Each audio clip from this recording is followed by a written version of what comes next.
Hi, this is Dane from Boksburg Training, sitting here with my good old friend Vaughan Smith. We used to be in the fire services for many, many years together. Mr. Smith, good morning and welcome to Boksburg. Thank you for the invitation and welcome and hello everybody. It's great to see you again. So just to let the viewers know, how long were you in the fire services before you retired? I joined the fire service in 1975, retired in 2008. In all, I was here 33 years, and I'm still an Institute Councillor member of the Fire Service Institute. Absolutely awesome. Yeah, Vaughan has got so many years of experience. In fact, when I joined the fire department, I gave my application to Mr. Smith at the front door of the fire station in East London. And so he was the first person that I actually had interaction with, and we became good friends and colleagues after that, so it's absolutely awesome. So today, the reason why we want to make this video today is we want to speak about, obviously we know in December the big Boksburg blast took place, and we are still, once you've been a firefighter, once you've drunk the water from that water tank, they say, or from the hydrant, they say you're always a firefighter. And we're very, very passionate about the fire services. We will always be until the day that we go home. And we want to speak about some safety aspects relating to that. It's not like an incident investigation per se, but we just want to speak some more. I know that I've made a video on the Boksburg blast. I've given my views on that. And I just wanted to get his views as well as a fellow professional. So Mr. Smith, we've seen a lot of video footage of the Boksburg blast. There's lots in the media. So from your experience, what does a person do? You get the call in the control room. There's a tanker stuck under the bridge, as it was in this case. You obviously know it's hazardous materials involved. What is the initial response like? The first response is when you arrive there. How long has that thing been burning for? It wasn't burning then, right? Okay. Yeah, so it was just leak. A leak. First of all, if there's a leak, what material is it? Yeah. Because a lot of materials, if it's a vapor, will have a much more lower fire rating than, for example, petrol. Yes. Diesel is oil. Well, petrol is the same type of fire rating, it's really a vapor. So you're first going to find that out. The next thing is wind direction. Yes. Because of evacuation purposes. And how far is the incident from where people are? Yes. Because remember, this big thing is if it does levy up we're speaking about, that means it's blowing up, in other words. Yeah. How far can this explosion go? And that's the big factor they should look for the first thing when they arrive there. Yes. And so, in your experience, is it suitable to send firefighters with minimal experience to an incident like this? Hazard incident is a very serious incident because there's so many things that can happen. And the problem is in the fire services, there are various courses you can do to train people. And each person has a certain role to play. In the video, I don't see anywhere where any zone was set up, any equipment was set up. Yeah. Plus, the big factor is, what were they going to use to try and attack it if there was a fire? Yes. Yeah, absolutely correct. So just to let the viewers know, so he's speaking about a zone, and one of the important things, as I mentioned in the first video, is with LPG, liquefied petroleum gas, as it was transported in the tanker, the expansion ratio, that liquid is transported in liquid form. Like in the case where it was leaking, they said it was leaking, the vapor was coming out. For every liter of the liquid, it forms 270 liters of vapor. So if that tanker was carrying 44,000 liters, I'm not quite sure what the size of the tank was, multiply that by 270 and you've got over 1 million liters of vapor. And the big danger there is that you cannot see the vapor. This vapor is heavier than air. We've heard the reports of a car, a driver ignoring the safety barriers that was put up by the truck driver, and the car came past and the car was actually stalled next to the truck. Because obviously the LPG vapors then obviously went into the engine and that caused the engine to cut out. Now, Vaughan, when we look at safety distances and evacuations, all those sorts of things, can you speak to the viewers about the public? How must the public be evacuated? Who's involved in that process? And then, just from the beginning, you're getting there, How do you set up all your equipment, and who do you call, who do you contact? You know, who do you call? See, the worst part is once the fire department arrive there should be certain people taking control of certain things. Yes. Now, evacuation is a big thing. So what you should have had is that somebody in front of that vehicle and behind evacuating people. Yes. The more dangerous it would be, it all depend on the wind direction as well. What buildings were involved? So just to stop you there, so you're saying front and the back of the vehicle, is that because the thing when it blows that way? Both right? ways, yes. Lengthwise, yeah. Yes. Okay. So then they should have made sure it's a safe area. Because remember that tanker, it can, if it did very and take off, could go nearly a kilometre away exactly. where it lands. Exactly. And obviously all this while it's going, it's a strain of burning liquid, because once the tank starts to burn, the liquid comes out as well, and everything else is in danger. That is why a levy, which is actually an explosion, is so dangerous to the public. Yeah, and so we're looking here about evacuating an area of plus minus 1 kilometer radius from the scene of the incident. And I mean, there's video footage that is well documented of even emergency workers standing and recording with their cell phones, recording video footage. And you see those sorts of things. There were members of the public that were recording as well. You know, so evacuation was not done. And Vaughan, let's talk about that vapor. The vapor is the dangerous thing because you can't see it, right? That's the trouble. And the problem is, I mean, LP's even odorless, but they have a thing called the captain inside that you can smell it. Yeah. But that vapor you can't see. And the more it fills the ground, the higher it goes. Yes. And I mean, if you look at the last few days, we've had another gas incident in South Africa. We'll speak about that later on. Yeah. But you'll see what happens is that vapor is so vulnerable to be flammable that at low temperatures it can even ignite. So this, all it needs is a spark to ignite. And that is why you'll see even fire equipment to certain things, they have to be introduced safe to go. And when you saw that car go through there with a petrol engine on, that was a cause of disaster as well, where it could explode as well. Exactly. And even cell phones. Correct. Right? Just tell them about the danger of a cell phone. The trouble with the more modern cell phone, yes, but you can't say everybody's got modern cell phones. I mean, in the fire service, when you had radios, you had certain radios for hazmat incidents because of vapor situations. That cell phone spark could cause it. Yeah. I mean, you've had people that, even people that answering a cell phone at petrol stations have had fires before. Yes. So all these things are there, the factors were there. Yeah. You should have people stopping the public from using these devices, but the fire department people themselves were using the devices. Exactly. You know, and that's one of the first things you should train people is, worry about the incident, don't worry about taking video footage. Yes. So let's go back. I want us to take a step back and look at the fire services. That's what we know, right? We know fire. We know fire department and managing our fire department. What is, when we were in the fire service, I'm not going to speak about what it is like now, but when we were in the fire service, what was our typical day like? Just tell the viewers what our typical day was. Okay, the first thing you did in the morning is obviously had a parade to see everybody had the right equipment, dress on and things like that. Then you would do inventory of our vehicles to see if everything was there. You would start the stuff to see if it works, which is a big downfall today. Yes. Once that is, then you would have a certain program, and each day of the week would be a different setup where you would train different incidents or test your equipment. Yes. Then there are certain days where you'll take off operations, it will go on to courses, and there's certain courses you will have to do to become then a so-called firefighter. You weren't a firefighter straight away. Yes. And there's various aspects. Hazmat being a big thing itself in the Firefighter 1, Firefighter 2 program. But a lot of this is not being done at the present. Currently it's not being done.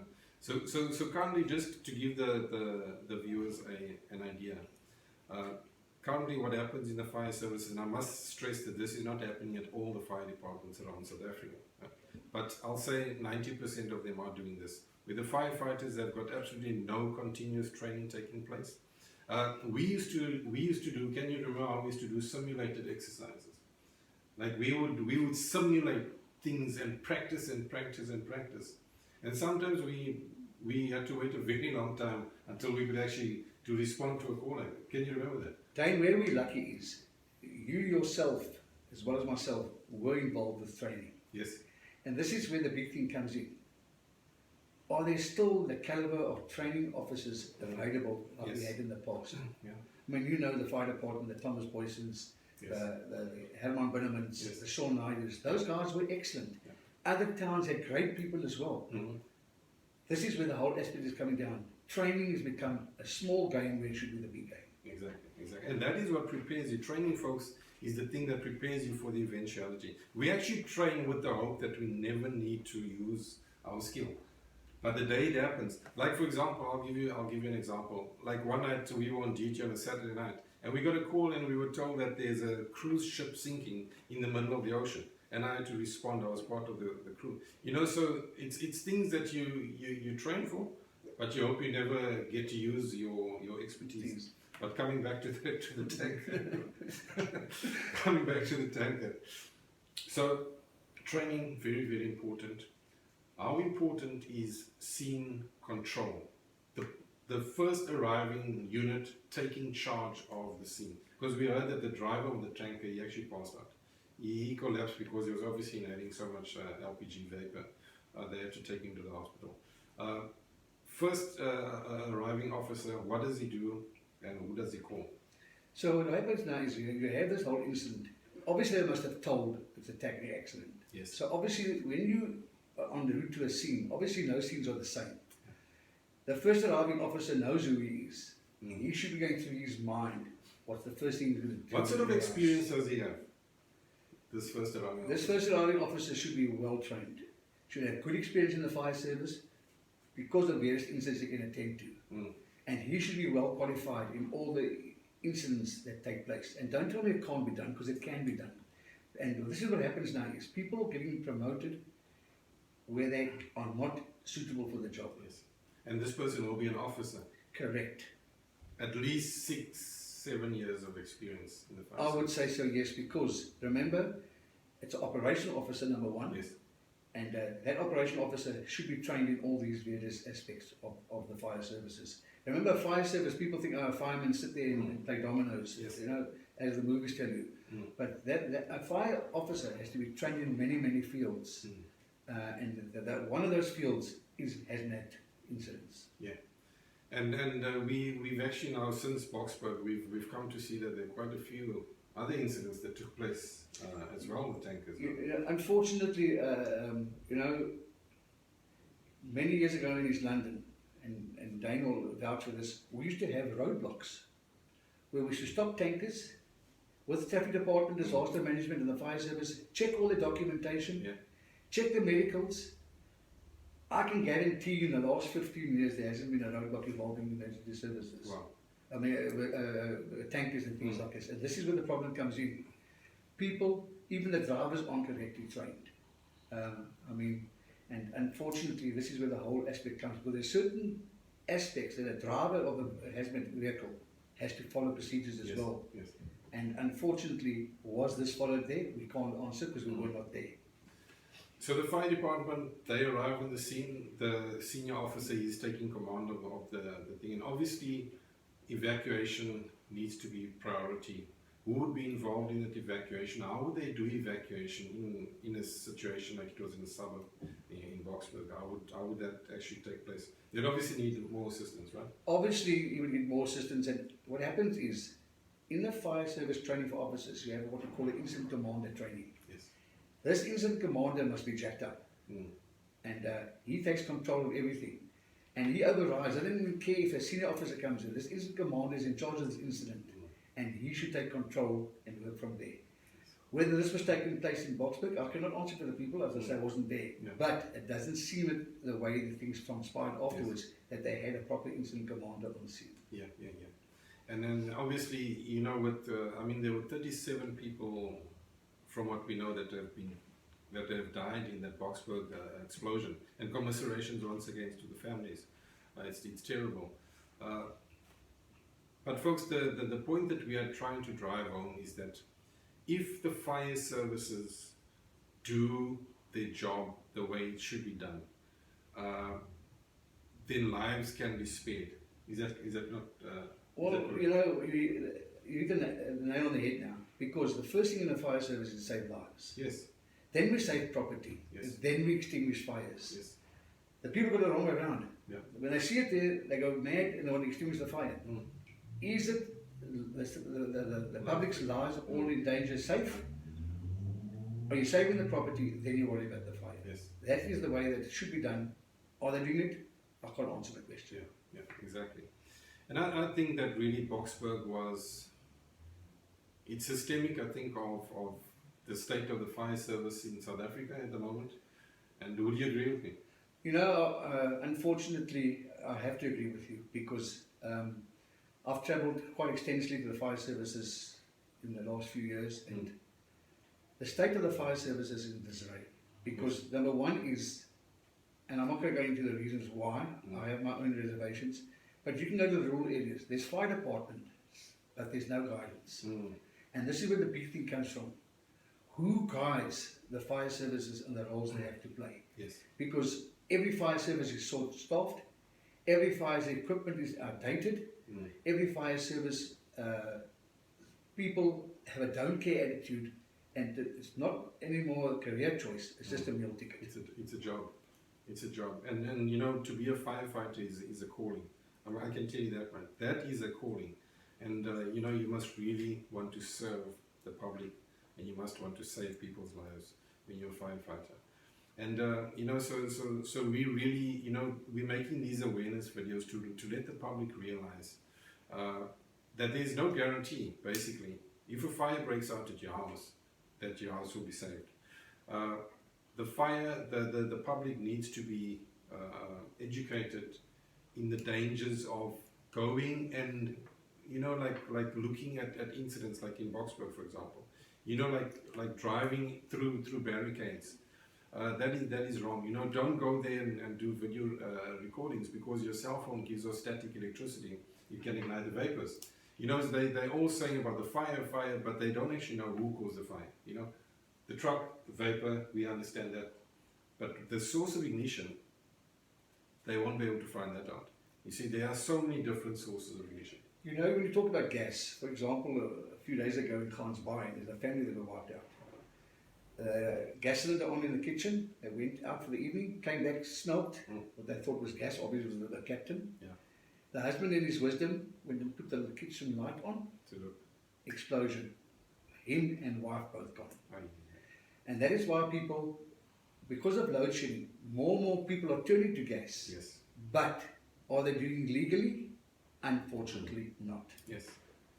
And you know, here's the sad thing, when we're speaking about LPG, let's take it a bit wider.